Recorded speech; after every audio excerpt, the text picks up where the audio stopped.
കഴിഞ്ഞയാഴ്ച നടന്ന പഹൽഗാം ഭീകരാക്രമണത്തിന് ശേഷം ഇന്ത്യയുടെ ഭാഗത്തു നിന്ന് പ്രതികാര നടപടി കടുപ്പിച്ചിരിക്കുകയാണ്. പാകിസ്ഥാനിലേക്കുള്ള ജലമൊഴുക്ക് ഇന്ത്യ കുറച്ചു. ചിനാബ് നദിയിലെ ബഗ്ലിഹാർ ഡാമിലെ ഷട്ടർ താഴ്ത്തിയതോടെയാണ് പാകിസ്ഥാനിലേക്കുള്ള ജലനിരപ്പ് കുറഞ്ഞത്. ഹ്രസ്വകാലാടിസ്ഥാനത്തിലാണ് നടപടിയെടുത്തതെന്ന് സർക്കാർ പറയുന്നു. ഝലാം നദിയിലെ കിഷൻഗഞ്ച് ഡാമിന്റെ ഷട്ടറുകളും വൈകാതെ താഴ്ത്തുമെന്നാണ് അറിയുന്നത്. പാക് പഞ്ചാബിലെ കാർഷിക മേഖലയെ തീരുമാനം കാര്യമായി ബാധിക്കും. പാകിസ്ഥാനുമായുള്ള സിന്ധു നദീജല കരാർ മരവിപ്പിച്ചതിനെ തുടർച്ചയായി ഹ്രസ്വ-മധ്യ ദീർഘകാല നടപടികൾ കൈക്കൊള്ളാനാണ് ഇന്ത്യയുടെ നീക്കം.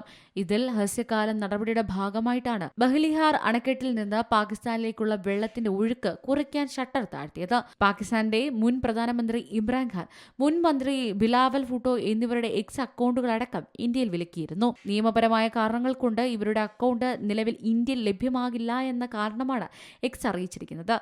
അതേസമയം പഹൽഗാം ഭീകരാക്രമണത്തെ തുടർന്ന് ഇന്ത്യ പാകിസ്ഥാൻ ബന്ധം വഷളായിരിക്കുന്നതിനിടെ അതിർത്തിയിൽ പാക് പ്രകോപനം തുടരുകയാണ്.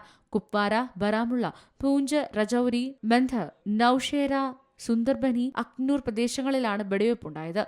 പാക് നടപടിക്ക് തക്ക മറുപടി നൽകിയതായി കരസേന അറിയിച്ചു. ശനിയാഴ്ച രാജസ്ഥാൻ അതിർത്തിയിൽ നിന്ന് ഒരു പാകിസ്ഥാൻ റേഞ്ചറെ BSF കസ്റ്റഡിയിലെടുത്തിരുന്നു. ഇയാളുടെ പേര് വിവരങ്ങൾ പുറത്തുവിട്ടിട്ടില്ല.